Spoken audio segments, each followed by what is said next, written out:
Աստված հավատարիմ է։ Դեյվիդ Վիլկերսոն։ Օր մայիսի 30։ Երկրպագողի ձևավորումը։ Ելից թղթի 14-րդ գլխում նկարագրվում է Իսրայելի պատմության մի անհավանական դրվագ։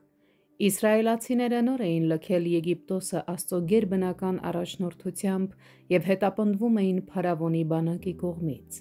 Նրանք հասան մի հովիտ, որը երկու կողմերից շրջապատված էր լեռներով,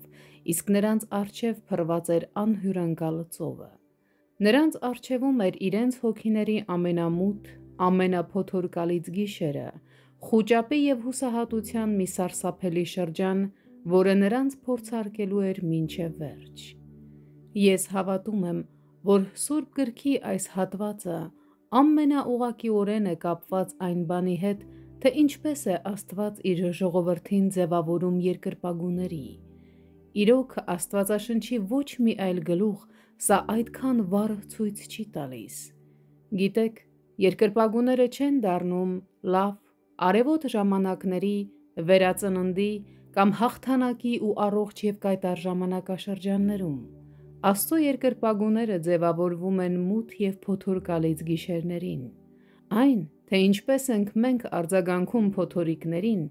իր հերթին որոշում է, թե ինչպիսի երկրպագուներ ենք մենք։ Եբրայեցիներին ուղղված նամակի 11-րդ գլուխը Հակոբի մասին այսպիսի պատկեր է տալիս իր ծերության շրջանում։ Հավատքով Հակոբը մեռնելիս Հովսեփի որդկանց ամեն մեկին օրհնեց և իր գավազանի ծայրի վրա երկրպագություն արավ։ Եբրայեցիս 11-րդ գլուխ 21-րդ խոսք։ Ինչու էր Հակոբը այսպես պատկերված իր մահվան օրերին։ Հակոբը գիտեր, որ իր կյանքը շուտով ավարտվելու է։ Ահա թե ինչու ենք մենք տեսնում, թե ինչպես է նա օրհնություն տալիս իր թոռներին։ Այսպիսով, ինչ է անում Հակոբը, երբ հետ է նայում իր կյանքի իրադարձություններին։ Նա մղվում է երկրպագելու։ Նա ոչ մի բառ չի ասում։ Մենք կարդում ենք, որ նա հենվում է իր գավազանին, և կարող ենք հասկանալ, որ հետ նայելով Աստծուց տրված իր կյանքին, հիանալով նա երկրպագում է նրան։ Այդ պահին Հակոբը երկրպագում էր Աստծուն, քանի որ նրա հոգին խաղաղության մեջ էր։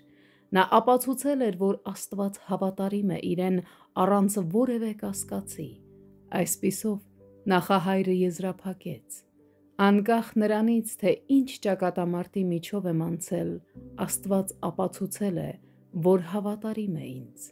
Նա միշտ հավատարիմ է եղել։ Տեր, ամենակարող Աստված, ես երկրպագում եմ քեզ»։ Թող որ այս նույն ճշմարտությունը սեփականացնենք ամեն մեկս։